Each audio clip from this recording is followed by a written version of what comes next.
बांसुरी बजावे। कदम की डाल पर बैठे बैठे ठाकुर जी बांसुरी बजाते हैं। सब गोपी को कुछ ना कुछ बांसुरी वेणु से इशारा दे दे करके अपने पास बुलाते हैं। गोपी उस रस को पाने के लिए पहुंच जाती है और वहां जाकर के ठाकुर जी के प्रेम में फंस जाती है, क्योंकि एक बार जिसको भगवान अपने प्रेम में बांध ले तो फिर उसके निकलने का कोई द्वार छोड़ते नहीं, बचाते नहीं। भगवान का नियम है, आधा अधूरा नहीं छोड़ते। या तो कृपा करेंगे नहीं तो फिर करेंगे ही नहीं। और जब एक बार कर दी उसके बाद फिर उसके पास अपने अलावा कुछ छोड़ेंगे नहीं। ये भगवान की प्रेम करने की रीति है, ये तरीका है। तो ब्रज में एक नया युग आया, कृष्ण युग। द्वापर युग, त्रेता, इस सब को छोड़ करके ब्रज में एक नया युग शुरू हुआ, कृष्ण का युग, जहां हर ओर बातें होती हैं तो कृष्ण की। जैसे किसी ने कहा ना कि जब सबके साथ हो, जब अकेले हो तो कृष्ण से बातें किया करो, और जब सबके साथ हो तो कृष्ण की बातें किया करो। तो वैसे ही ब्रज में एक ही चर्चा का विषय था और वो कृष्ण थे।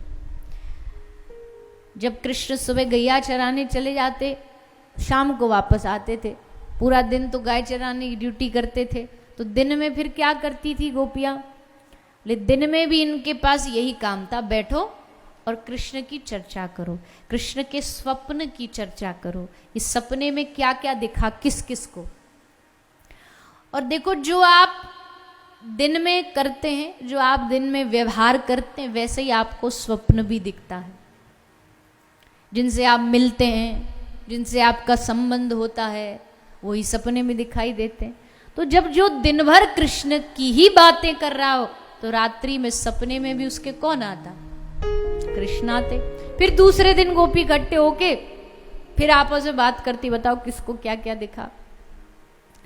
कोई बोलती है जी हमारे सपने में नंद नंदन आए,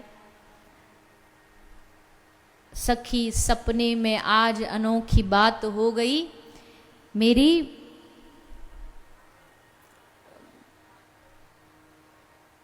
कुछ लाइन है याद नहीं आ रही, सांवरे से मेरी मुलाकात हो गई। तो सखी सपने में आज ये अनोखी बात हुई कि वैसे दिन में नहीं मिल पाए तो उनसे ठाकुर जी रात को जाके मिलाते सपने में, पर मिलने का वादा तोड़ते नहीं ठाकुर जी कभी। मिलने का वादा किया, दिन में बिजी हो गए तो चलो सपने में मिल लेते हैं, और ठाकुर जी स्वप्न में आ जाए। बहुत कम ऐसा मौका होता है जब किसी को सपने में भगवत दर्शन होता है। अगर किसी को हो जाता है, कोई छोटा मोटा अनुभव किसी को हो गया है कि स्वप्न में उसको भगवान का कुछ साक्षात्कार हुआ, दर्शन हुआ, तो समझ लो ठाकुर जी की बहुत कृपा है। क्योंकि दिखते नहीं है, पूरा जीवन भी लगा दोगे तब भी स्वप्न में दिखते नहीं है। और एक और भी कृपा है, चलो भगवान नहीं भी दिखे किसी कारण सपने में, पर उनका कोई कृपा पात्र संत दिख जाए, उनका दर्शन हो जाए, तो भी समझ लेना ये भी भगवान की कृपा होगी। वृंदावन जा नहीं पा रहे पर वृंदावन सपने में दिख गया है तो मतलब वृंदावन पहुंच गए हो। ये जैसे स्वप्न में अनेक प्रकार के दुर्गुण होते हैं, दोष होते हैं। किसी को भैया चारों तरफ सांप ही सांप दिखते हैं।